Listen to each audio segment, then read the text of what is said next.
He has been called the greatest and most influential public intellectual of our time, and I think that's right.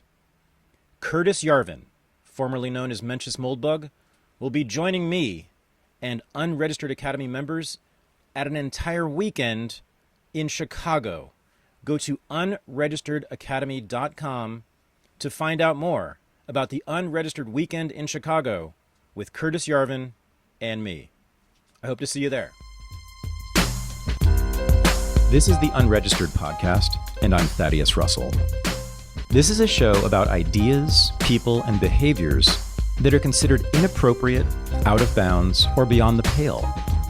The things you're not supposed to talk about if you're a school teacher, a college professor, a businessman, a politician, a parent, a neighbor, or even a podcast host. These are the things you're not supposed to say or even think if you're a good liberal, a good conservative, or a good citizen. Each week, I'll interview a person who has something bad to say. They might be a journalist or a professor. They might be a porn star or a drug dealer. They might just be an ordinary person with an ordinary job who doesn't care about the rules of polite society. I'm not interested in breaking the rules just to be a troublemaker. I'm interested in people who break the rules of conventional thought and to expand the scope of what is possible to say in our society. I'm interested in people who make me think.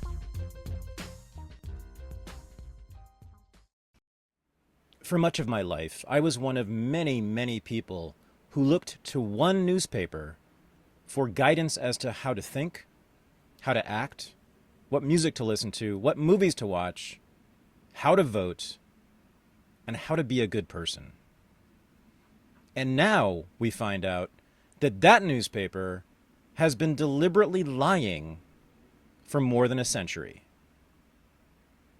This is my interview with Ashley Rindsberg.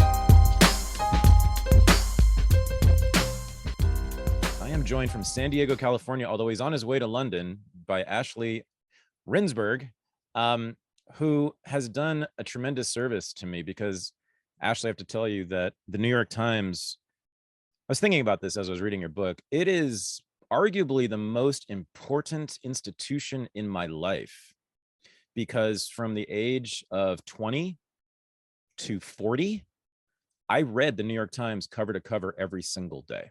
Wow. Not only that, so my parents, all of my parents were Times readers, and they took, and this is really important, I want to talk to you about this because it's not in your book, which is not a criticism at all, but there's an aspect to this. They took their cultural cues from the Times, like music and art and food, right? We learned how to live. We learned what the good TV shows were and what the bad movies were and what the good novels were and what we should think and say and see and do and from it. So it really informed everything in my life. And not only that, when I was 20 years old, guess what I wanted to do for a living? I wanted to be a writer for the New York Times. That was my career goal. And now I think the New York Times is, what is it? It is a farcical rag of propaganda. I mean, I can't even, it is embarrassing that I ever read it seriously at all. Although I do want to talk to you also about, to the extent you think it has changed in our lifetime, like in the last 30 years, I'm not, I mean, it certainly has changed somewhat, but I'm not sure it's, and actually your book sort of, in a way, is an argument that it hasn't really changed, that it's always been farcical and propagandistic. But yeah, so it's a really, really important thing, the New York Times, not just for me, but for much of the world. I mean, the world I was born into and inhabited, which is like the bi-coastal liberal elite world. I mean, we took our marching orders from the New York Times every single day. And that's been the case for, more than a century. So I also worked for the Times. I did actually, when I was in graduate school, I worked for the Times Magazine doing a big research project. So I was in that building, and I know a lot of people from the Times. And again, but now I don't take any of it seriously. Well, it's worse than that. I think what the Times has been doing for a long time is just horrendous and just a service to power rather than any attempt to do real journalism. Anyway, your book, sir, is a very deep and rich history of the Times over the last century or so, in which you show many, many instances in which the Times reported things in a way that we now consider to be absolutely false, and did so for a variety of reasons. And that's where you and I have some disagreements. I disagree with you on some of your claims as to why it did the reporting that it did, but your reporting on the reporting is of course true. I mean, and you show for sure that the New York Times has a long and rich history of publishing bullshit, or worse. I mean, lies, misrepresentations that served very terrible interests, and we will talk about that. Some of the worst interests in the history of the world, in fact. So I wanted to ask you, and you do talk about this, I think, in your preface. Yeah, tell me about your history with the Times, your personal history with the Times, and then, why you wanted to write this book. Yeah, I think I was like a lot of people with the New York Times, which is, it's kind of beyond reverence. It's just this like thing that is unquestioned, like just like the sun is like, you're not like the Bible. Yeah, exactly. It's the thing that's always there, and you can sometimes you'll feel like, oh, what an amazing piece, and sometimes you're like, oh, that's kind of not so great. But you were always like, you just took it as a coefficient of all present knowledge. Yes, totally. And living on the West Coast, for me, it wasn't, I think, as big an influence as people who are in the East Coast, where it's even more so. But even if you don't necessarily know it, it's still influencing you for all the reasons you were talking about, because it percolates into so much other reporting, into culture, into art. It called the shots. I mean, before, let's say 10 years, 15, 20 years ago, if you got a good book review by the Times, that's it. You just made it. And if you didn't, that's it. You're done. Game over. Go home. So I think it was like that for me as well. And, to be a serious person in the world, you would read the Times, and to not be one, you would not do that. It kind of started to change for me a little bit when I moved to Israel. And you read about the time, I read the Times reporting on Israel, which not necessarily even politically speaking, I just like, you read about like this war-torn, just carnage everywhere. And there was a period where it was a bit like that, actually. But after that period, it wasn't like that at all. It was a completely different place from what I would read in the Times. And traveling generally, you start to see how other newspapers cover the world and the regions that you live in. I think also I think I was really impacted by the Iraq War reporting. I was not in favor of that war. I was opposed to it. And, you see Judy Miller in the New York Times kind of cheerleading, definitely corroborating the administration's claims about WMDs in Iraq. And then on the very flip side of it, Jason Blair, who was a young reporter at the time, sort of casting this myth about all these soldiers coming home literally days after the war began. I mean, it was that quick. It was claiming that they were broken in body, spirit, and soul, and they regret it all. And, and that was like, what are you guys doing? This is like, these war-torn series that seemed to be very I mean, it was clearly anti-war, but it felt like there was like, they were protesting a bit too much. And it turned out that was true, because, Jason Blair's reporting was all based in lies and fabrications. Right. That also struck me as just being, they got both sides of it wrong, just in the most obvious way. So when I started to look into this question, it was kind of like, I was a bit thinking, a little bit skeptically, and thinking, what is really going on? And for me, that's more of a general feeling about the world. I'm really the kind of person who, even in a very neutral sense, like if I'm on a hike, I just have to see what's around the next corner. I have to. And if I feel that there's a lie there, a lie lurking, or if there's propaganda, or if someone's like misusing your trust, that drives me insane. I just cannot let that stuff go. Even though there's so much in the world, you have to let it go. So that was another piece of it, to say, okay, everybody, loves the New York Times. The New York Times is infallible. So that's what we're all led to believe somehow. Is that really true? And that's kind of where I jumped off into the first chapter, which was a big shock to me, with the chapter about World War II and the Nazis. Yeah. Before we get into the Nazis, let's talk about you getting it published. You had some trouble finding a publisher. Yeah, I wrote the book quite a while ago, 15 years or so, initially, the first draft. And wow. I was able to get to the right people, basically, through my network. And people just told me outright that they can't go against the New York Times. And that's touches back to what we were talking about in terms of this cultural tastemaker, kingmaker, rainmaker, whatever you want to say. It's like, it really, really was that. It still kind of has a bit of that today, especially because when you think about, what is the most effective marketing tool in all of publishing? New York Times bestseller list. There's nothing can even compete. And they openly acknowledge that's an editorial property. It's not a number crunching exercise. It's something that they hand pick, select, and reserve the right to do whatever they want, including not put people on that list. So when you have an agent or an editor or a publisher thinking about the prospect of like taking on this one book and risking the rest of their client list or the rest of their books that they're trying to push out that season, it doesn't look like a very happy prospect to do that, especially, the Times is not, they don't take things lying down. Like, it's an incredibly powerful institution. It doesn't take much for them to hit back or to blacklist an editor or whatever they want to do. It's very easy for them. So I think it was just a simple calculus for people to say, all right, we've got unknown young author over here with a book about some like bold claims concerning the New York Times. And we've got like the New York Times in the other corner. I think we're going to put our money on the New York Times. And that's pretty much what happened. And again, some people told me that just openly, like they weren't hiding it. So I put it in the proverbial drawer. And then when things were starting to bubble up again recently, in 2019, 20, and Barry Weiss, who was a really high profile editor, you know her, she quit because she claimed that she was being subject to this campaign. She's like a left of center person.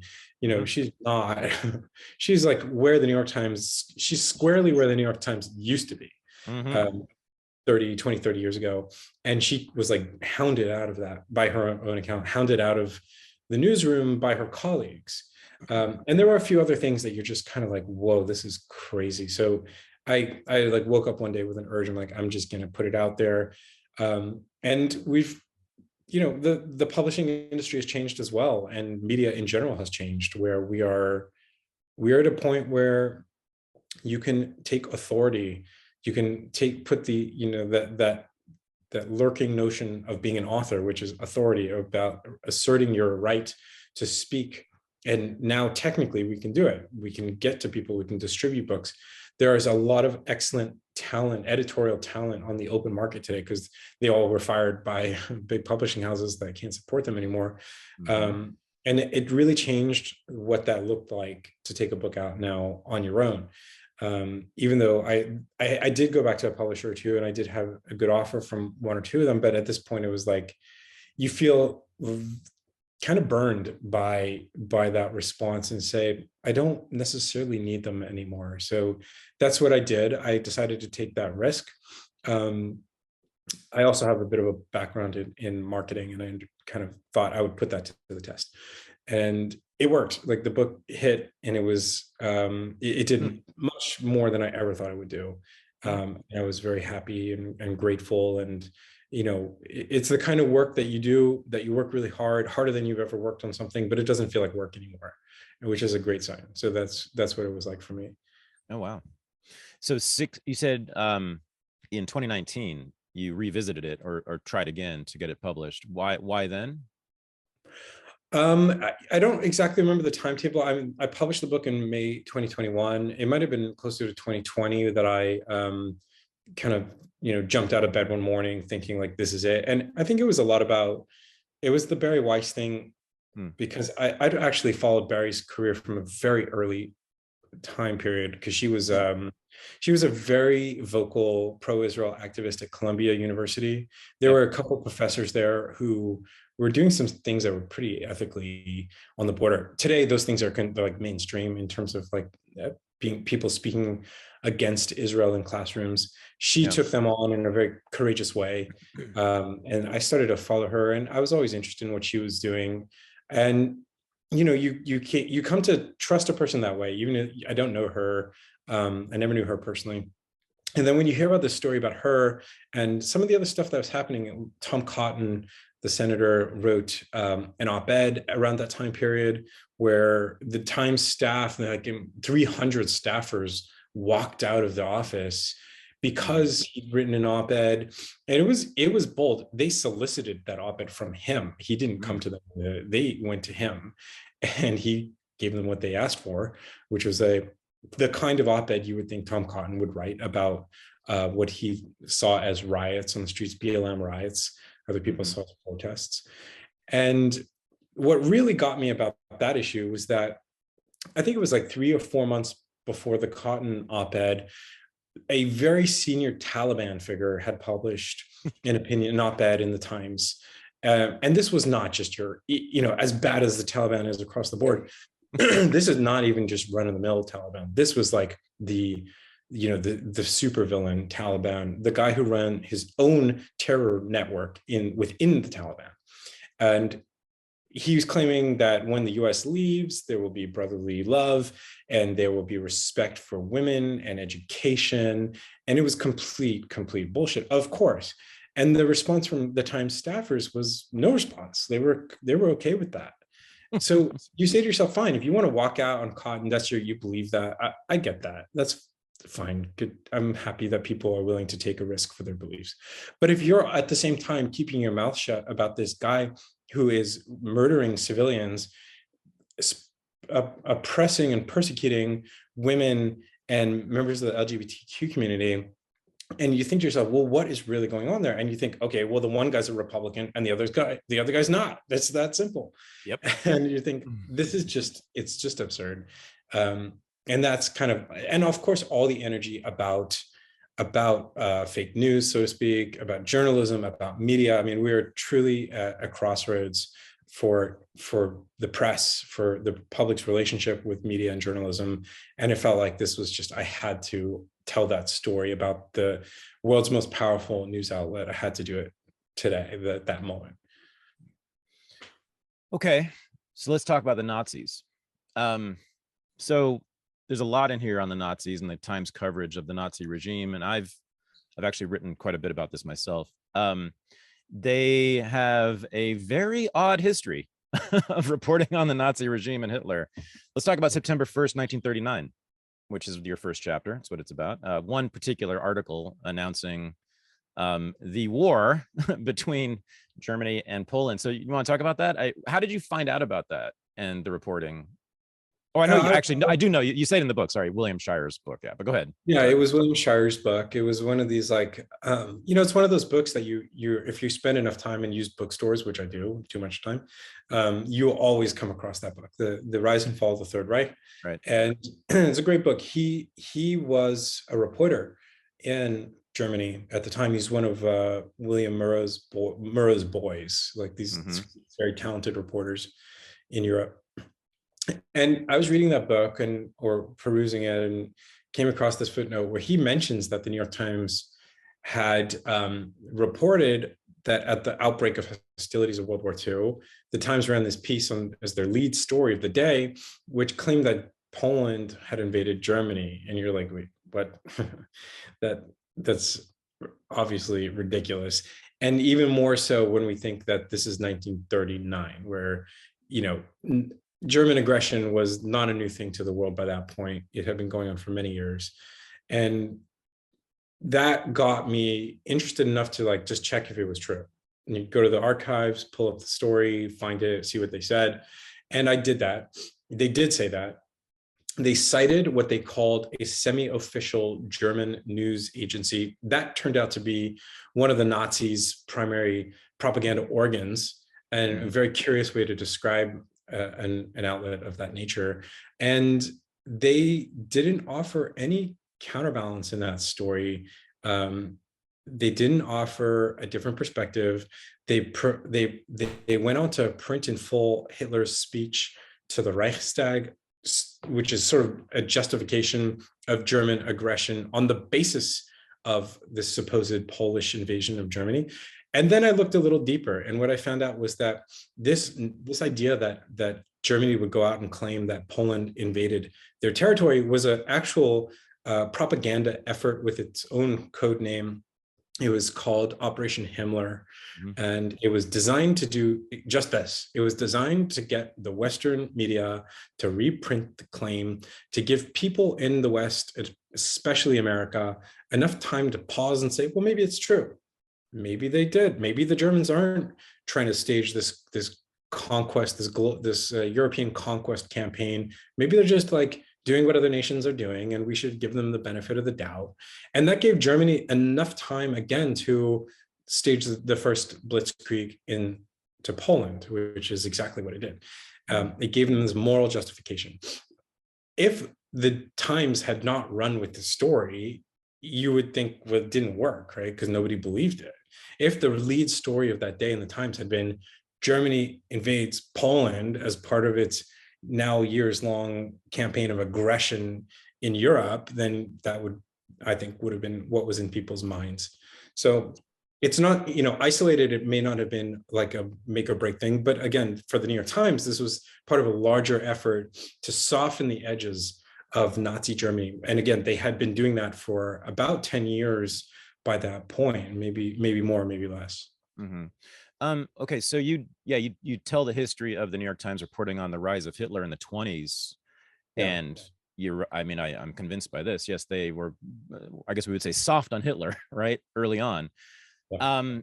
But the article in 1939, September 1st, 39, it's mostly just a direct quote of Hitler's speech, sort of justifying the invasion.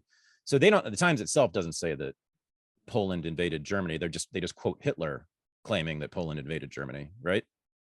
They cite the semi-official German news agency that claimed that Polish guerrilla fighters had invaded a radio station on the German radio station on the border, Gleiwitz, and killed German civilians there. So they reprinted that claim. So that claim appears in the New York Times without anyone casting doubt on it. And that exactly was what Operation Himmler was. The Germans took POWs out of the camps. They put them in that radio station. They executed them, dressed them up as Germans, and put them in the radio station, and then broadcast to the world that that's what happened. So it is in there. It is in that. It's not on the front page. But it is in that lead story, that claim. Okay. Yeah. So why on earth would the New York Times soft pedal Nazi Germany? So a lot of this stuff, when we look at like, some of it is really, and it all comes back to an institutional explanation, but it also is personal. You can't like redact the personas. And for many years, the guy running the Berlin bureau for the Times was a man named Guido Enderis. And Guido Enderis was known to be a Nazi sympathizer. Why? I don't know. He's like one of these guys who's just kind of, and I write about this in the book, he's just kind of slipped through the fingers of history, where we know about Walter Duranty, we know about many of the other figures that are in the book, not all of them, but this is a guy who was really shaping public opinion during World War II about the most important country in the world at the time, Germany, and Nazi Germany. And no one had really, he's like a ghost in history, hasn't been covered. But at the time, he was widely known among American journalists to harbor Nazi sympathies. And he was known among the Nazis for that too. So, when American journalists were finally rounded up after the US had declared war against Germany, they were shipped off under SS Guard and put under, they're basically imprisoned. He was the one single journalist who was allowed to stay at his hotel in Berlin, the Hotel Avalon, I think. And that was explicitly because, and this was in a memo by a German officer, because of his proven friendliness to Germany. The German propaganda machine, they would read Guido and Darris's reporting aloud on German broadcasts without editing them, because they presented such a favorable picture to Germany. Now, the question there becomes like, if this was also widely known, why did the Times allow him to stay in that position? This is the New York Times. Like, this is owned by a Jewish family at that time. And the answer there is also, that's where like it flips to the institutional explanation. The Times is, people say like, if it's done all this crazy stuff, how does it still have this ability to stay number one? And my answer is always, it's because they did the crazy stuff that they could stay number one. And that was the same explanation here. If you are beloved by the German brass, you get German brass access. You get better stories, better scoops than anybody else, because you're trading with them. And that's exactly what was the case with Guido and Darris in Berlin. And the New York Times management knew that. So it was actually brought to their attention that he wasn't a Nazi sympathizer or collaborator, as I would call it, by a junior editor in New York City, a Jewish guy. And the Times management said to him, if you come out with this, you will be sued for libel by us. And it's not that they didn't think he was telling the truth. It was that they understood that late in the game, in the war, they couldn't replace Darris. They couldn't find someone with that kind of access and that level, that ability to get incredible stories, incredible scoops. And that's what it was about. It was about staying number one. And that is one of the through lines for me, is that if you put any other objective over the desire to bring people the truth and tell the facts as they are, any other objective, it will contaminate that secondary objective. And they had a primary objective, which was stay number one, preserve the New York Times dynasty, the family that owns the paper today controls the paper. And this was one of the outcomes. So it sounds like you're claiming that the New York Times has been non-ideological in its editorial choices. It's both. I think there are clear ideological influences among the ownership. In addition, I don't think it's one or the other. I think for them, their primary interest is in maintaining their power and their prestige and their wealth, and that we can see with the Iraq War stuff, right? When they hired this new editor, Howell Raines, and he came in saying, we're going to increase what he called the competitive metabolism of the New York Times. We're going to get the best scoops, and we're not going to be good. We're going to be a national newspaper. We're not going to be seen anymore as this kind of squishy left-wing newspaper from New York. We're going to be robust, red-blooded American news. And that means we might have to roll with the punches in the Bush administration for the time being. And they did. That's exactly what they did. And the management, the ownership was okay with that because it was part of a business strategy.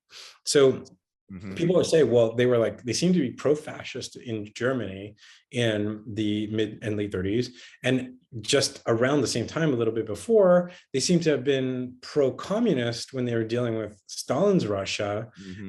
And then you flip back to Cuba, and then you flip to, and it's kind of like, it's a contradiction unless you resolve it by thinking through the power and the money of the people who really control that newspaper.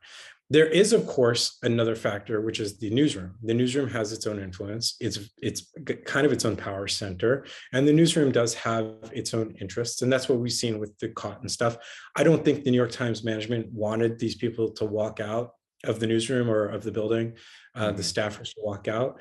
But the newsroom does have its own power center. It has its own prerogatives and ideologies. And that's where we've seen a change, I think, in the last 10 years. The newsroom has become much more radical and much more politically invested than it had ever been before. So, there's a lot of dynamics, but among the management, I think the primary interest is power, prestige, money. It's a classic dynasty type dynamic. Which means saying what they think people want them to say. Is that right? Exactly. Yeah. Okay. Yeah. Right. So in 2003, most Americans wanted blood in Iraq, and they were pro-war and pro-Bush, and so the New York Times followed suit and did the same, right, and gave the people what they wanted, right? Right, until they realized they kind of had they had begun to alienate their base, which was the classic coastal left of center or squarely left readers, and also the rest of the media ecosphere were like, what have you done? Like, this was insane. Like, they're coming out with these claims that are not true, they were not corroborated. They helped the Bush administration justify that war, and then they had to tack back. And that was the kind of the line that I drew from that that failure to Jason Blair's failure. And Jason Blair was this kind of fabulous plagiarist, fabricator. And he didn't start that like one day, like it just woke up one day. It was part of a pattern that had been kind of bubbling up for many months, at least probably years. And there were flags raised within the Times by their own people, by their own editors, senior editors, and they ignored them. And I think in part because he was like this star reporter, young star reporter rising through the ranks there, which part of that was part of the explanation. But the other part is that he brought home the goods, and that was that, oh, this war was a catastrophe, and these soldiers are coming back broken, and what have we done? I think that was a way for them to say, we're just as against the war as you are. Right. So 2003, they're pro-Bush, basically, or sympathetic to Bush and pro-war. But then in 2016, they become super left because I think they read the tea leaves, right? And saw that their readership, or their potential readership, wanted anti-Trump hatred to be, the main story, right? And so their politics over the last 6 years has been, super left, super woke, super anti-Trump, super anti-Republican, anti-conservative, all that stuff. But again, does that right there, just the last, whatever that is, 20 something years, shows that they're not terribly principled. Yeah, and I think what also happened in 2016, or it happened much sooner than that, but their business model broke down. So most of, at least a very large chunk of most newspapers' revenue would have come from advertising for at least the 20th century. With the internet, that was no longer viable because you have ad inventories online that are infinite. Like in a newspaper, you have naturally limited real estate, so it's valuable. On the internet, it's like unlimited real estate, so there's no value to it. There's no way to measure effects. It's completely riddled with fraud. And newspapers, not just the Times, all the rest of them too, have abandoned that model, and they've flipped over to subscribers. When you have advertisers that you're responsible to, they might be big corporations, they might be just local furniture shops. They're not necessarily people who are looking for radical ideas. But when you have a subscription base that is fueled by 3 or 4% of your total readership, then you really are paying attention to what those people want. And the people who are more likely to shell out for not just for the next few months or years, you want subscribers for 10, 20, 30 years. They're going to be younger because their previous subscription base was aging out. They're, by virtue of that fact, going to be more to the left today, kind of woke millennials. And I think that was what they had realized, and that they needed to cater to that audience, and they did. They started doing that, including with the 1619 Project, which they have openly acknowledged is a centerpiece of their marketing campaign, of their marketing efforts. They're marketing to that group by showing that they've got the bona fides, they've got this great kind of like social justice reporting that you can't get anywhere else. And that, I think, is what played a role in the newspaper really lurching in such an extreme manner. I wouldn't even call it necessarily to the left. I'm not even sure what it is exactly, but it was a big lurch. Well, it's what the left is now, right? I mean, wokeness, whatever you want to call it, identity politics, anti-Trump. I mean, that stuff. Yeah, that we all know. Yeah. All right. Well, that actually, now I think I might be coming closer to you on your explanation for the motivations here. So there is appealing to the popular base, to the audience, to the readership, right? There's that force, but then there's also saying what the government wants you to say. Now, the media sometimes does say what the government wants them to say and sometimes doesn't, right? The Times has generally, am I right, been aligned with the Democratic Party. at least in the 20th century. For Correct? sure. Okay. So that's where your narrative doesn't always exactly make sense to me, because Franklin Roosevelt wanted war big time with Germany from always, but he announced it in 1937. He gave a famous speech called the Quarantine the Aggressor's Speech, in which he basically said, Japan and Germany are the enemies and we must go after them. And that was his line throughout. And he starts making up stories about how Germany can bomb Chicago to get Americans to be pro-war because they'd been isolationist, anti-interventionist in the 20s and 30s, as you say.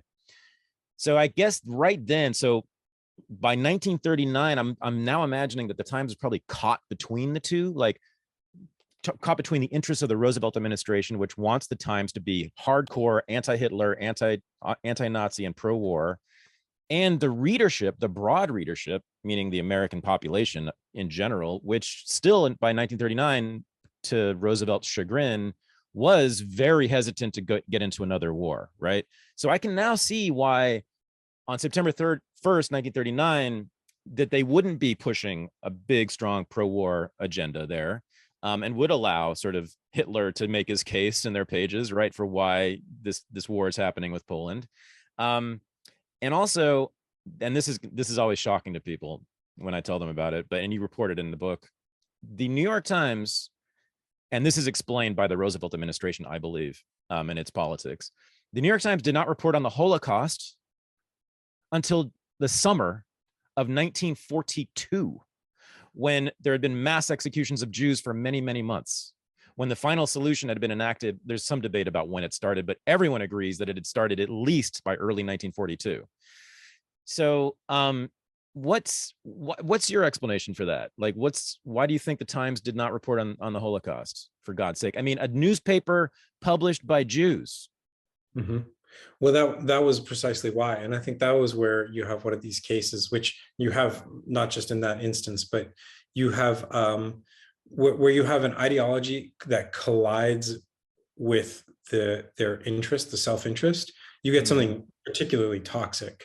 So in this case, they were German Jews, the family, and they kind of had this particular ideology about what it means to be a Jew. And for them, it strictly meant that it was a form of worship and not a nation or a people or an ethnicity that would distinguish them from any regular American. Just the only difference was that this American worships in a church, this American worships in a synagogue, and that it kind of emptied the category of Jew from its traditional meaning, which is both, it's both religious and it's a nation state. And they were assimilated, right? They were assimilated, famously. They're very German much Jews. Yeah, German Jews were assimilated. They'd worked very hard in Germany to reach that point where they could have, what Napoleon brought, the emancipation of Napoleon in Germany. And when they got it, they embraced it with both arms. And you have this history of German Jewry that converted to Christianity. That was their entree into German society, into German professional life, and much more. And these people were a product of that environment. So I think on the one hand is part of what explains it. So the Times had actually, at some point, forbidden the use of the word Jew in all but the most absolute necessary circumstances. And they had also taken very radical steps against seeming too Jewish. They didn't want to appear to be a Jewish newspaper. So the famous example is that they would force editors with very Jewish sounding first names to abbreviate them. So A.M. Rosenthal was a very famous top editor at the Times. His name was Abraham, and he had to go by A.M. Other editors, Jewish editors, Theodore Bernstein was another one, who's a brilliant editor, was prevented from rising to the top of the masthead for that reason. And the refusal to cover the Holocaust was the same. It was part and parcel to that, because they didn't want to be seen as having gone to bat for Jews of Europe, especially when the climate in the US was A, isolationist, I think to a large extent, and B, there was an uptick of anti-Semitism, including in New York City at that time. And for them to stick their necks out, I think that was, again, it was part of this. We are the number one newspaper in America, and that is the prerogative here. That is the goal, is to maintain that status and not risk it by seeming to be a Jewish newspaper, or seeming to be, even worse in a way, a newspaper run by Jews. So I think, from Laura Leff, who has written, she's a scholar. Yeah, right.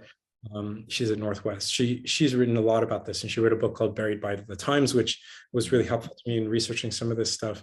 And that was, I think, the big factor here. But when you think of the outcome, and you're like, but that's just crazy. I mean, a story I cite in the book, they had an article about 700,000 Jews being murdered in Europe, in the heart of civilization, and they put it on page 12. I think they gave it like 3 or 5 inches, like some ridiculously small amount of space. And then on the front page of that same day's paper, you have a story about a single man in Iceland being killed, a single one person, and also other just sort of like really trivial stuff like a police demotion or something like that. And it shows you just how far they went with this effort, how far it was taken. So I think the number that I've read, and I think this is something Leff has written about, is that there were 6 front page Holocaust related stories in 6 years at the Times, which is just kind of mind blowing. You think that is one of the definitive catastrophes of the 20th century. You just think, how is that? Even with the explanation I just gave, it still feels like it just defies logic, and certainly morality. Yeah, I agree with all of that. The assimilationist Jewish politics, that was also true for Hollywood during that time in the 30s and early 40s. They did not want to be Jewish, even though they didn't want to appear to be Jewish, even though the studios were all headed by Jewish immigrants. And so they presented this sort of uber American picture in their films. Now, the Roosevelt administration, and Laura Leff does this in her book beautifully, but the Roosevelt administration not only refused to admit Jewish refugees from the Third Reich from 1933 until 1945, no significant number of Jews were admitted, Jewish refugees from the Third Reich were admitted into this country, because Roosevelt and the State Department didn't want them for various reasons. But also the State Department in late 1941 and early 42 was instructing media outlets to not report on the Holocaust. They knew it was happening because their war aims would have been complicated by that. If the American people had learned about the Holocaust and gotten upset about it, they would have wanted the United States to conduct the war very differently than it did. And so we know this, right? That he was refusing to bomb. He was being asked to bomb the tracks to Auschwitz by Jewish organizations throughout the war, and he refused consistently. But they didn't care about the Jews because Roosevelt and the entire State Department was full of anti-Semites. I mean, open, explicit anti-Semites. There's quote after quote after quote from these guys. They're obviously anti-Semitic. They didn't care about the Jews. They weren't fighting the war for that. They wanted control of Central Europe. They wanted to defeat the Nazi regime eventually, to control Central Europe, which was so important for to become the world superpower. You got to control Central Europe, right? And so they didn't want it to be about the Jews. If it had been about the Jews, they would have had to invade Germany earlier. They would have had to bomb the tracks earlier. They've done all these things that would have complicated, again, their ambition here. So I think that's a piece that I would have added to the story, but you're completely right about the assimilationist piece. I think that's very much part of it. Well, no, it's a great point. And I've noticed, and I think I touch on this in the book a bit, is that the Times was printing very stridently anti-immigrant editorials at that time, and including ones that were very specifically aimed at Jewish immigration. They really denied it. They considered it to be completely illegitimate that Jews should have any special allowance or allotment to enter the United States as refugees. They didn't think it carried any water whatsoever.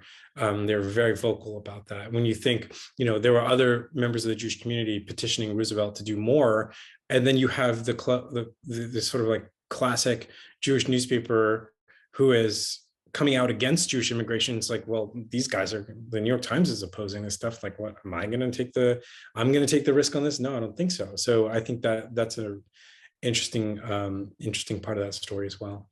Yeah. No, that's great. Now, and then they come to Hiroshima and Nagasaki, 1945, and we don't disagree on this, Ashley. So you want to tell that story? How did the New York Times report on Hiroshima and Nagasaki?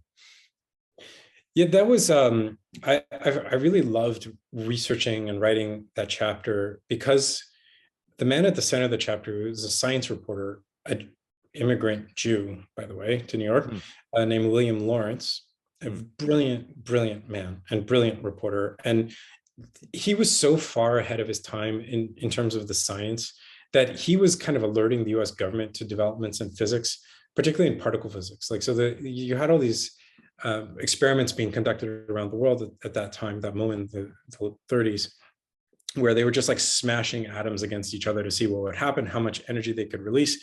And it was becoming very clear that they were getting closer and closer to developing atomic technology, nuclear technology, where you could find the right kinds of atoms and particles and unlock stores of energy that were multiples or orders of magnitude greater than what you put into that process. And he was really tracking this stuff. And it was exciting stuff. And his ability to write about it in a very lucid and compelling way was really extraordinary. And then one day it just stops. And then he's like writing about vitamin D and like cancer research. And you're like, what happened? It turns out what happened is that he had struck a deal, or the New York Times struck a deal on his behalf with the Department of War. And the deal was very explicit. It was that you play ball with us and how we are going to be messaging the atomic bomb, which they were developing at that moment. And we, in turn, will give you access to that process that no journalist in the world will get. So when they went to drop the second bomb on Nagasaki, William Lawrence was the only non-military personnel aboard the Armada. He was on one of the bombers, or one of the planes that were part of that sortie, and he witnessed it with his own eyes and published the story the next day about this first-person experience watching them bomb Nagasaki. And you think, oh my God, that is incredible journalism. You think, how did they do that? How did they get there? It turns out that what he did afterwards was the answer to that question. What he did was deny that there was any such thing as radiation sickness or poisoning as a result of the bombs. And that was very important to the American government, to Congress, to be able to continue funding these weapons. If you think, okay, they're just like giant conventional bombs, they're just much more powerful, that's a very different story to tell than like, you can be sick from these things for years on end with an invisible disease that nobody understands or has ever seen before. That's where American public opinion would have been like, hold on a second, that might hurt me, that might hurt my family, that might hurt millions of people around the world with this horrible thing that is not just about fighting a war in that moment that you drop the bomb, but it's about what happens for months and years and generations after that. And he covered it up. And he did what some other reporters have done since then, who are trying to push a message, which is discredit the reporting of other reporters who were on the ground and saw for themselves what was happening to Japanese civilians. He said, no, there is no such thing as radiation sickness. And that was the deal. That was the deal that was struck between the Times and the Department of War, and everybody won, aside from, I think, the American public and also other people around the world who later on, the Marshall Islands, hydrogen bomb testing, this is one of those things that should have just been common knowledge, that if you drop a bomb near an island that's inhabited by people, they are going to get sick and die. And that's exactly what happened. So there were repercussions for many years to come. So yeah, after 41, after Pearl Harbor, pretty much every media outlet was working for the War Department. I mean, it was pretty much open. I mean, they said that they would not allow anti-war messages to be in their outlets. And, as you're describing, they had very tight relationships with the War Department and reported things that the War Department wanted to be reported. Yeah. So that makes sense to me. And it's also just, it's certainly the way the Times has operated often over the last century or so, is doing what the government wants, or the particular governments, what particular governments want, particular times. Now, they also have an interesting history covering communism, the rise of international communism in the 20th century. And Stalin, in the 1930s, did a lot of stuff, bad stuff, and the Times covered it in very odd ways. So Holodomor, in Ukraine, the infamous famine, perpetrated by Stalin, essentially, that was incredibly corrupt as well, for different reasons. But what's the story there? The story is that I think a lot of people who are interested in journalism are familiar with the name Walter Duranty, who is the New York Times Russia correspondent from that period. Again, very, very smart man, brilliant guy, Cambridge trained, polyglot, definitely spoke Russian, and had done a lot of great reporting in World War I from Europe. And he took it upon himself, or so the New York Times claims, to just flat out deny that there was famine in Ukraine. And that was, again, same thing that William Lawrence had done, which is that he didn't just say there wasn't. He said that those who were claiming that there was a famine were wrong. And as we all know, there, of course, was a famine. As you mentioned, it was engineered by Stalin as part of a means of consolidating power. And the New York Times comes out with this very strident position about the famine, that there is no famine. And that's one of these things that kind of rounds off the edges again, sands off the sharp edges of, like, at that point, the Soviet Union was only 16 years old. And it was an open question of what type of government, what type of country this was going to be. And there was a lot of claims about this new utopia, this new workers' paradise, and that remained to be seen if it was going to be borne out. And there were counterclaims as well. And the New York Times, they reported on this particular issue in that way. And they also were publishing known Soviet propagandists, so maybe they weren't known to the Times, but they were Soviet propagandists, and also a lot of the Western intelligentsia that was very pro-Soviet, writing stuff that was just absurd, just ridiculous. Like, how wonderful it was in Moscow at that moment, and that the only downside was that, like, the common man didn't quite know how to dress for the opera yet, and the food was plentiful, like just absolute propaganda. Right. But with Duranty, it was particularly damaging, especially because, as Duranty himself later admitted to other journalists, he knew there was a famine. He saw with his own eyes that there was. He was traveling around Ukraine at the time, and he saw what was going on there. And he also had admitted to a State Department official, who's in Berlin when he was renewing a passport there at the embassy, that that in agreement between the New York Times and the Soviet government, the New York Times would always report the Soviets' official line on important topics. And this was something that the staffer, the State Department staffer, found so important. He recorded it verbatim and entered it into the State Department record as a memorandum. And this is kind of one of the things you're saying, what is going on here? And again, it comes back, in my view, to the business interests that the New York Times were tied up with. They were at the very heart of big business in New York City. There was a lot of interest to open that market back up. That was a market that was huge. I mean, I think at the time around 150 million people. It was rapidly industrializing, of course. It was becoming economically very significant. And these people in the United States of big business were very interested in resuming trade and exporting and importing. And you couldn't do that until there were proper bilateral relations established between the United States government and the new Soviet government, which there were not. The US had not recognized the Soviet government. This was something that was on Roosevelt's plate, and Duranty actually advised Roosevelt, who was then governor, to go through with recognition should he be elected. And this is where you stop and think, well, if we all had believed that this regime has murdered 5 million of its own people for no reason, really, it would be very hard to push through that kind of the recognition that these business interests were seeking. And it was covered up. It was that was exactly, in my view, what happened when there was a gala at the Waldorf Astoria in New York to celebrate what the eventual recognition by Roosevelt of the Soviet government. There were both ambassadors in attendance. There were, the heads of railroads, of GM, of Ford, of you name it. Kermit Roosevelt was there, and the one man who received a standing ovation was Walter Duranty. And in my view, what I extrapolate from that is that everybody in that room understood that this would never have been possible without Duranty's sacrifice.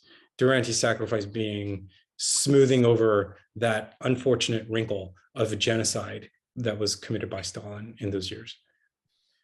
Yeah, so I guess what I'm gleaning from this is that when the US government is not taking a strong position. The New York Times follows its business interests. When the government it takes a strong position, like against Hitler after 1941, or against the communists after 1945, the New York Times has to follow that lead, right? But in the 30s, Yeah. as you're saying, like the political elite in this country was actually fairly sympathetic to the Soviets, and the business elite was interested in exploring those markets, right? And the government had not taken a firm position against communism. And so I feel like that makes the New York Times then was free to follow its business interests. Yeah, I think so. I mean, I think you Okay.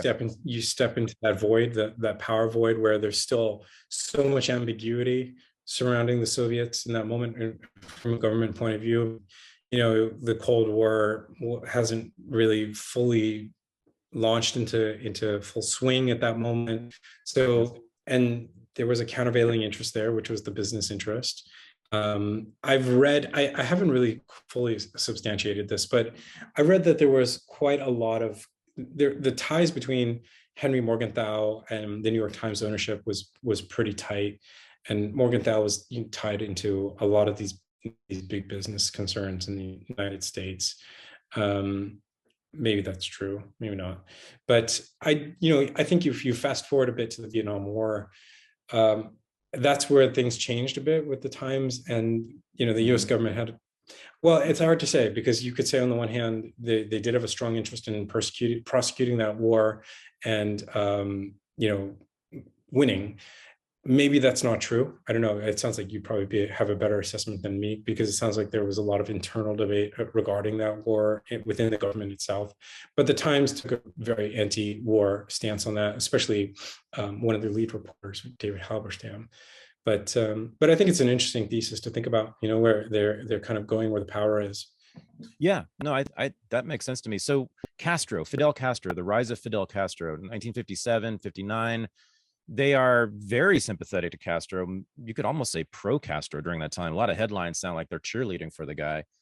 And you sort of cite that as a great failure on their part. And I have nothing good to say about Fidel Castro, not anything good to say about Fidel Castro, but it really wasn't clear that he was a communist, capital C, until 1960. He did not align himself with the Soviet Union until 1960-61.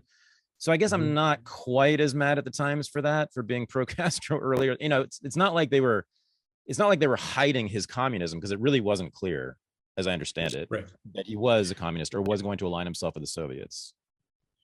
Well, I think the failure was that it's not that they were kind of sidelining or hiding communist sympathies, as you say. I don't think I'm not sure Castro knew at that point if he was pro-communist or not. I don't know. Right. But what I think they did do is they made him into a legend. Okay. They made him into a legend, democratic savior of Cuba, before there was evidence of that either. So it wasn't clear what Castro was in 57 or 59, or in between. Nobody knew. But to come out and say, to make grand claims about this guy who had been, he was in 57, when the New York Times reporter Herbert Matthews went and found him in the mountains of Cuba. He was not that relevant, and I would say he was borderline done. He got a small band of men. He didn't have many weapons. He had almost no money. No one really cared. The Batista regime, I think, had sort of given up looking for him at that point. And with this series of New York Times headlines, they really rekindled that flame. They made him into this savior. They made him into a symbol of something that the Soviets could exploit against the United States. I think that's where, I'm guessing at that point is where the Soviets started paying attention to him, because before that he was not on the radar. So it was this act of romance. This reporter was a very romantic personality, kind of palled around with Hemingway in Spain and in Ethiopia. And it was just over and over and over the stories, this drumbeat, to the point where the Senate launched hearings to deal with this new phenomenon of specifically the New York Times boosting this rebel in Cuba.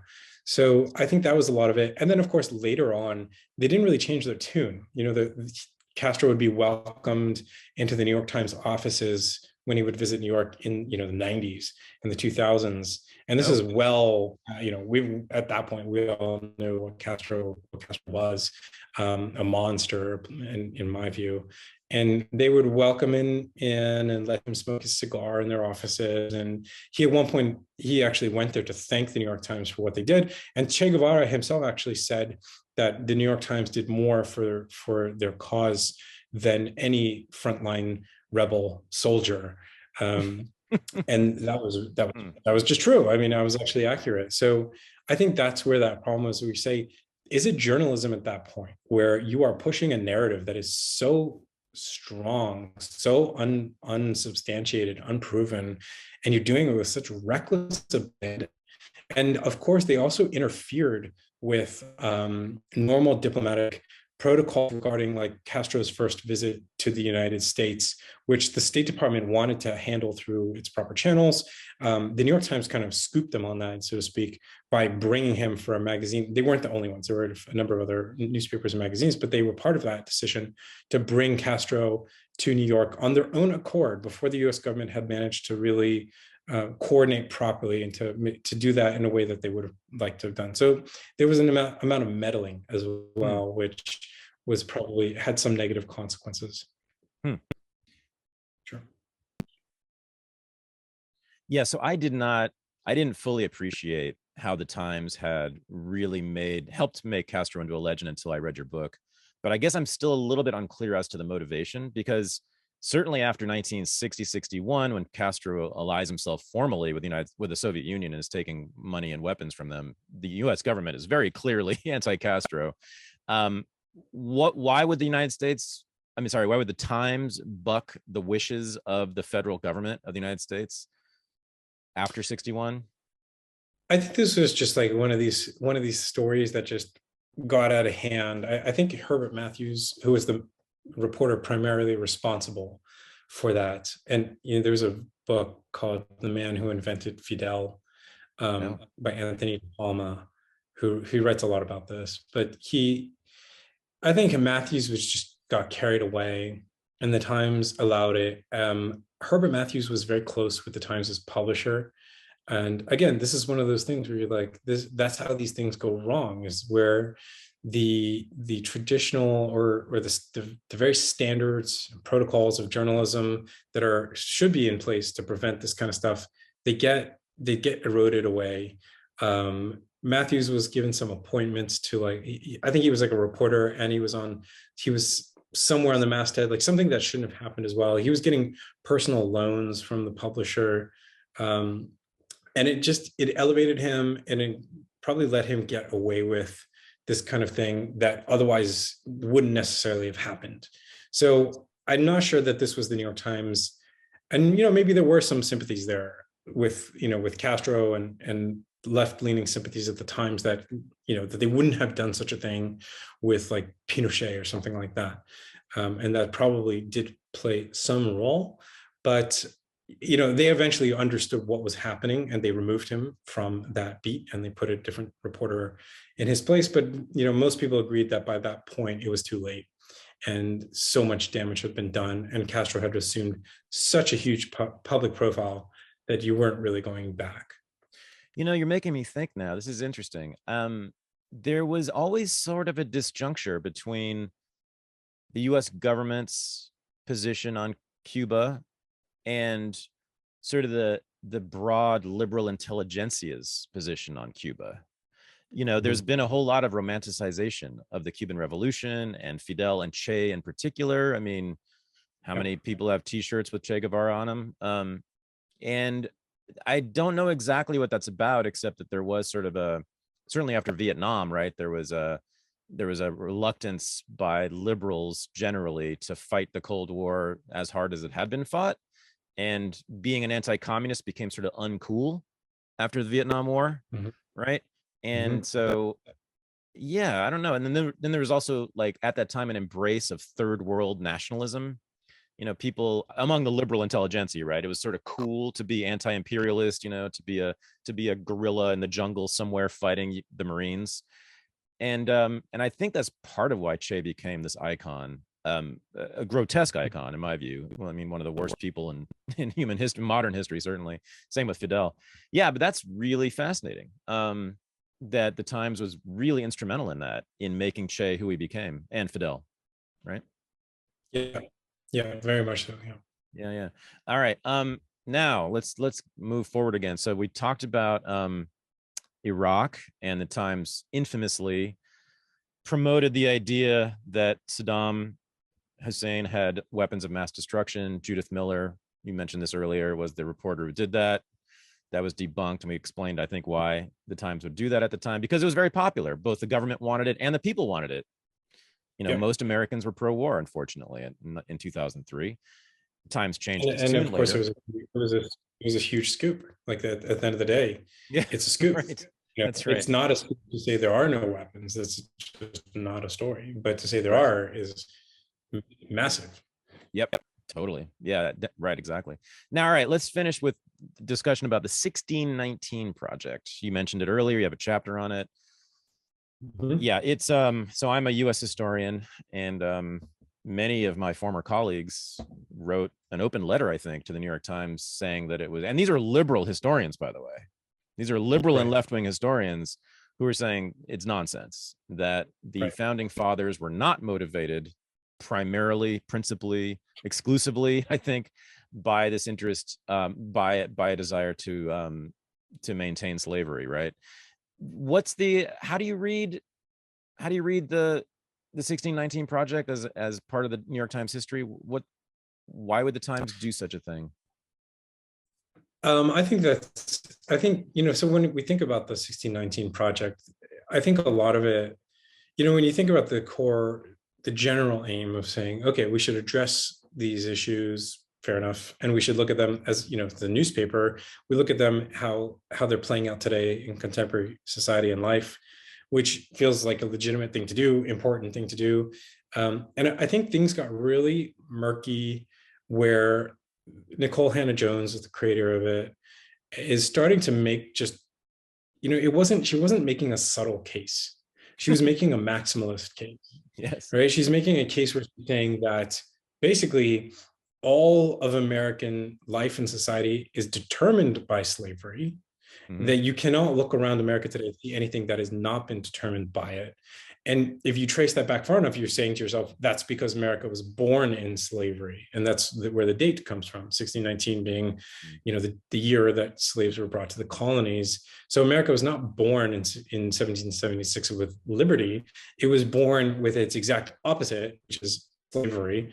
And it's such a maximalist project and that's what got it so much hype. That's why it works in popular culture, and why it's such a great marketing tool, because it's like breathtakingly bold, audacious. But in order to make that claim, you got to say some crazy stuff. And she really did. I mean, to say that the Revolutionary War was fought to preserve slavery, it's like no historian, as far as I've seen, came out saying that could be supported in any regard. And that's a big claim that she makes in her own essay, in that issue. So, that is, I think, where things went so wrong. It's not that the problem was that they wanted to spotlight racial injustice or issues of equity and how they exist today in America and how they're connected to American history. Fine. That's I think a lot of the historians you were actually talking about have done that themselves, have made that part of their work, their scholarship. The problem is that she wanted to make this something that could be that is just one of those, almost what Ta-Nehisi Coates did with his call for reparations, and she's doing it now on an even bigger scale, a bigger claim, more extreme claim, that affects every single thing, every part of our life in America.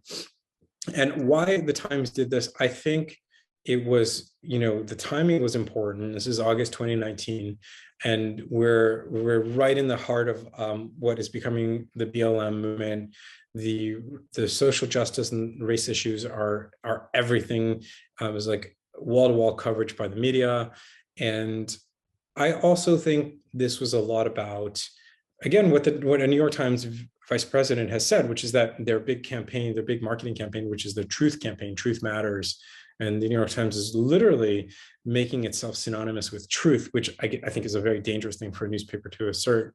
But they're saying that a way to, if you're saying, okay, we are the New York Times, we are truth, we are doing the hard stuff for truth, and you got to prove that to be true. You can't just say it, right? You have to show it. And I think that's what this was, like showing that we are bringing you the kind of truth that's been shut down and shut out by the power establishment. And we are pulling back those curtains. We are exposing the reality, the real truth. And in this case, that audience that they're speaking to is that younger, millennial, woker audience that is no longer classically liberal, it's hard left. And it really resonates with them. And also does very well with the brands. Brands, Netflix and Oprah, they really jumped on this because you can't really market to a brand with nuance. Like that's not what brands are looking for. They're looking for the boldest, most audacious claims that you can make that's just really black and white, like and not shades of gray. So I think that's what this was about. The New York Times saying, we are stepping to a new phase of the media business, the media as an industry. We are fighting the last remaining scraps of audience. There probably will only be one in the long term, one major media brand left, and we're going to be it. And we have to make a bold stake to that claim. I think that's a lot of what this was about. And of course, within the newsroom, the dynamic was more, it was at least more credulous. It was more like they really believed this, or they believe this kind of thing. But I think from the top, from the management, this was really about marketing the New York Times, positioning the New York Times brand. Anti-racism is good business.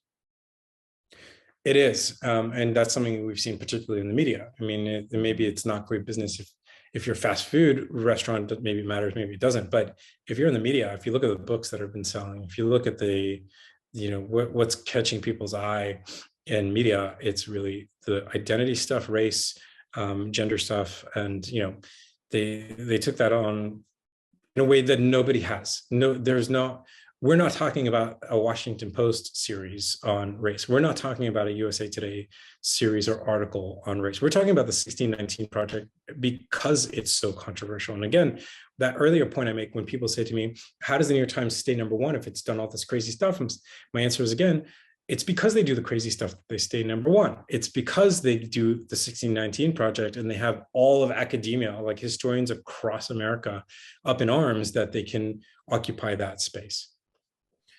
So if you look at the Times over the last 3 years since the 1619 Project, I'd say since really the rise of Trump, I mean, God, it seems like half the articles are about racism, white supremacy. I mean, it's just an incredible. You would think we're living in South Africa in the 1970s or in the United States in the 1950s. I mean, given how much the New York Times has covered racism in this country, you would think that racism is dominant in that we are living in a system of segregation or we're enslaving Black people or something like that. It's to me, it doesn't comport at all really with what I see around me in this country. And during that time, since 2016, maybe even 2015, the Times to me has become basically useless. Like I don't read it anymore. I don't even look to it for basic facts. I don't go to the Times to check on basic facts anymore. It has seemed to me that the New York Times has fallen tremendously in quality, just journalistic quality in the last 6 to 7 years. Is that right? Because your book actually would argue against that the New York Times has always been trash. I mean, well, I think that, and this is something I touch on a bit in the book, which is the tension between the newsroom and the management. And it's not to say that there weren't tremendously great journalists and a lot of really, really good journalists. I have a friend who was staff there for a bit, and she told me this story about an editor of hers, or an editor she worked with, that he refused to vote because he was so afraid that his politics could contaminate his journalistic impartiality, that he would rather forego his rights as a citizen than actually tarnish his own integrity. And that's like, that's a kind of journalism where you're like, wow, that's actually quite heroic in a way. And today that's inconceivable. So I think the newsroom has been staffed by great journalists and good journalists and hardworking journalists with a lot of integrity for the entire span of the New York Times life. I think we've seen a shift in the newsroom in the last 5 years, not just at the Times, but particularly at the Times. And I think that's thing we have to draw, which is between the newsroom and the management, which is something many corporations. The New York Times is a corporation. It's got I don't know what the market cap is, but it's in the billions, and like they've got a couple $1 billion in annual revenue, and they have a share price that they have to look after. And the newsroom, people in the newsroom have different priorities. I think for most of the New York Times lifespan, they were generally good priorities in the newsroom. So I think there's a tension there to be mindful of, but the newsroom is changing. I don't think the management is changing really, but the newsroom has changed. So, and the general climate, I mean, what Dean Baquet, the previous editor, or maybe still be the current editor before the next one takes over, he came out very openly saying, we are not going to play the balance game with Trump. We are going to go after him. And you think, whoa, okay, forget like the morality or the ethics in terms of like, you want to be fair to a political figure, forget that. And just think about the liability, the journalistic liabilities that you take on, because you're leading yourself down a path and you don't know where it's going to end. And I think what happened, what we saw with Russia and Trump, the so-called collusion cases, they didn't bear out, certainly not in the way that the Times was presenting. And, I've reported a bit on, as one example, the Russian bounties, that the New York Times came out with this big article, a series of articles, claiming that Russia was paying terrorists in Afghanistan bounties to kill American soldiers, and Trump knew about it. That was the key phrase there. And Trump knew about it, meaning he did nothing. It turned out that none of it was true. Not only did Trump not know about it, it didn't happen. There was never any evidence. When there was a later intelligence assessment of it, they found it to be, they had low confidence in that claim. And the New York Times, it's not like they came out in retraction and like, series, like, how did we get this wrong? It just kind of like one of those things that just gets like slipped under the carpet. And but the point being that they kind of led themselves down these paths, down this like this lost river of trying to prove this thing about Trump.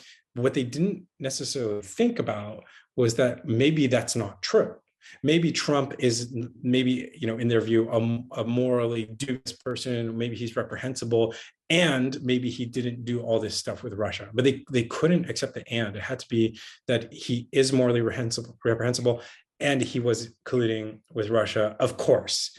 And that's where I think we've seen this paradigm shift with regard to trust and credibility in the last 5-6 years. And I think that was a huge part of it. People were saying, well, what, even if you weren't a Republican, but you're saying, well, what happened with Trump? Like, why is he not in jail? Like, New York is telling me how evil he is and how much he's been working with a foreign government. And I'm not seeing that that's true. So I think that was the big mistake there. I hope with the next editor that they will start to wake up to the realities here. CNN is kind of making that change a bit, where they're trying to turn back towards hard-breaking news, away from opinion. Maybe the Times will do that, maybe they won't. But it's definitely been a big shift. If you have any doubts about whether the New York Times has been doing good journalism recently, go check out an article. It was right after the NRA, National Rifle Association, endorsed Trump. The New York Times ran a very long reported article on how Vladimir Putin and the Russian government had taken control of the NRA. Putin runs. Do you remember that? Did you see that? Putin runs the NRA. Right. I mean, what are we doing here? There's a lot. It's incredible. Exactly. There's so much. Another big thing from my point of view, I've been reporting a lot about the origins of COVID, and the New York Times came out saying that there was no possible way this emerged from a lab in February 2020. That was a month before a pandemic was declared by the WHO. And you're thinking, how did they know that February 2020 and we didn't know what was going on? coming out calling a conspiracy theory. It again involved, as it were, Tom Cotton, because Cotton had asked a few probing questions in the Senate, and they ascribed to him all sorts of claims that he never made. You can go and look at his transcripts from the hearing, and he is never making claims about bioweapons, but it's twisted into this thing. The Times is saying Cotton is repeating conspiracy theory, fringe theory about bioweapons and the pandemic, that Cotton never said anything of that sort. But even if you put the Cotton issue aside, you think nobody knew, still nobody today knows where the pandemic came from. The US intelligence community assesses that it probably came from a lab. But the New York Times had just kind of went out there making this claim, and not once, but again and again and again and again, until it became gospel truth. So there are many instances where the Times is just kind of falling over itself in failure. And the real problem there is like that they don't correct it. They don't come back and have this reckoning for the errors. They don't do, sometimes they'll do a small correction here or there, but there's never a notion to say, well, we're on the wrong path here. We need to do better. The failure for them is that we're not going hard enough after the issues that matter to people. We need to go harder. Yeah. Okay. So yeah, what do you think then is good journalism? What should, you sort of mentioned this earlier, but I want you to, can you elaborate on that a little bit? What do you think the New York Times should do? I think it's, first of all, I think it's about, returning to an ideal of objectivity, which doesn't necessarily mean impartiality or being free from bias. I think when people say, we talk about bias a lot, which is a bit of a straw man, because we're human beings, we all have biases, we carry them around, they are part of who we are, and you're never going to be a machine, and even a machine's not going to be free from bias in a way. I don't think that's the goal. I think the goal is objectivity, in the sense that, not that we are able to apprehend the absolute truth, the philosophical truth of an issue, but that if you put together enough minds and enough perspectives, you might get a better approximation. And I think that widening of perspective is key to it. I think a goal of objectivity and neutrality, that you are attempting to remove yourself from the story and also be willing to embrace your ideological opponent's viewpoint as something that might be true in that given instance, that the facts might be on their side, and as a journalist you should be eager to allow that to happen and to report in that way, not to be reporting in a way that just underlines or underscores your own prejudices and assumptions. But right now what we are doing is more activism in my mind than journalism. I think we need to turn away from the activism on both sides, that's right and left and in between, and to return to something that says, hold on a second, maybe they are right. And maybe we should have that person that we absolutely abhor writing an opinion piece once in a while, or maybe he should even, or she should even be a columnist. Maybe the New York Times should say, screw it, let's make Candace Owens a columnist and see what happens, because that would actually be interesting. I mean, my God, I would read that, not because I like Candace Owens per se, but to see what she would be writing in the New York Times.